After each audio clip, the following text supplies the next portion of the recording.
My name is Michael Eisenscher, and I guess I was about 24 or 5 years old when I got my first union job, and that was more than 50 years ago, so that tells you where I'm at age-wise. And I spent most of my life in the labor movement as an organizer, an activist, a union staff person. I ended up being moved by my union a couple different times. I was working for the United Electrical Workers, which is not part of the AFL-CIO, and one of the left-wing unions that helped to form the CIO before the merger. 1954 was the merger. I was sent ultimately to the Silicon Valley to organize electronics workers, and it's in the process of doing that work that I learned about the way semiconductors are created. It's a highly chemical intensive process. And the companies were putting their chemicals in tanks under the ground. We used to say the smokestacks went down instead of up. And what we discovered, or what the community discovered, was that they were, the tanks were leaking into the groundwater, and there were anomalies of clusters of cancer and various other health outcomes that began to appear, including in the communities where the relatively well-paid engineers and upper management people live. And that's led to the formation of the Silicon Valley Toxics Coalition, and that was really my formal introduction to the environmental movement. And I remained a kind of environmental supporter over the years, but my main work was union. And then in 2003, in January, as we were moving towards what ultimately was the invasion of Iraq, I helped to form this U.S. Labor Against the War, and ended up as its full-time national coordinator for the next 13 and a half years. And I left that job in 2015, and I've been much more involved since then in the environmental work. And what I began to realize is that these fields of environment, labor, anti-militarism are not separate. They're connected. And in fact, and this is the proposition I want to start with, we're not going to be able to solve the environmental crisis if we don't demilitarize our economy. And I want to make that point to start with, and I want to try to explain what I mean by that. I wrote an article, which is on the table there, called An Inconvenient Truth that, about climate change that Al Gore kind of missed. And the truth is that there's this linkage, this interdependence.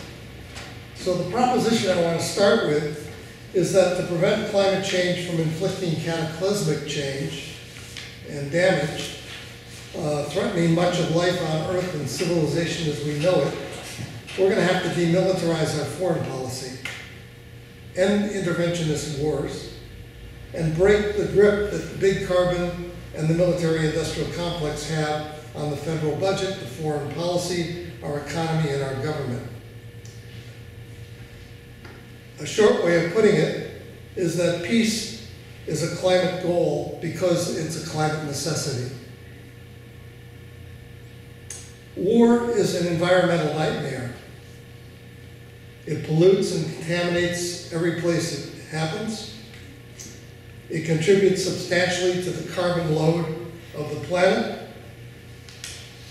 And it leaves decades, and if not generations, of damage in its wake. The U.S. military is the single largest consumer of fossil fuel on the planet, institutional consumer. It is also, not surprisingly, the largest greenhouse gas emitter or polluter in the world. War and climate change have caused disasters that are the principal drivers of global migration, the refugee crisis, and the underlying conflicts that motivate people to leave the homes that they have grown up in. War leaves a deadly legacy. The physical, social, financial impacts are felt for generations. War and the preparation for war and its aftermath drain resources from investment in renewable energy and energy infrastructure. They limit our ability to protect our most vulnerable frontline communities. They deprive us of funds to mitigate the worst effects of climate change and consume resources that we need to meet other critical economic and social needs. The costs of war continue long after the fighting ends. There's ongoing care for the veterans that the wars create, the social costs of addiction, depression, and other manifestations of PTSD and homelessness that occurs as a result, the interest paid on the debt that is created by the fact that we are paying for these wars on the national credit card. And we keep borrowing and borrowing and borrowing, and of course, who gets the interest? It's the same 1% of the population that controls the corporations that earn the profits. So these are the people, the investors, who end up making their money on both ends of the deal.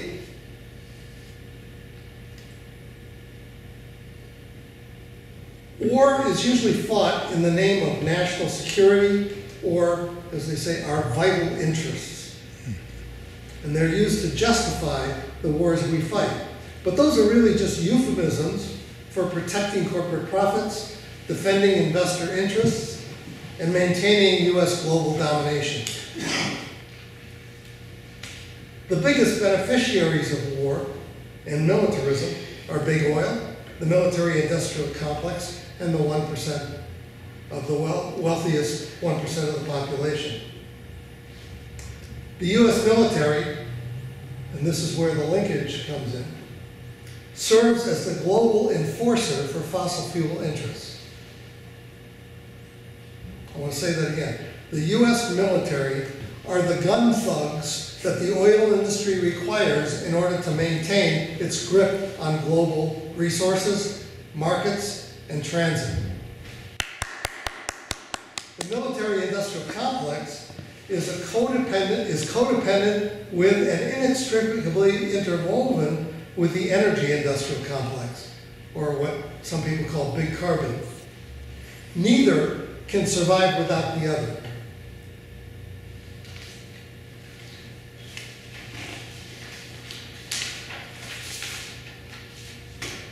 The US military has been continuously at war for the last going on 18 years.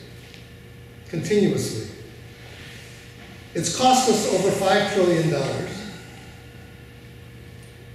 We've been engaged, and I looked this up, we've been engaged in some form of military conflict on average, every 6 months since World War II. So we are, in a sense, a warfare state, a garrison state.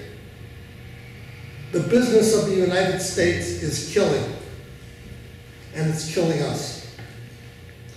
The US has deployed special forces to 150 countries. That's 3/4 of all the nations on Earth. The military and its contractors consume 2/3 of the entire federal budget, the discretionary budget. It costs the American taxpayers $1.25 trillion every year to maintain this military apparatus.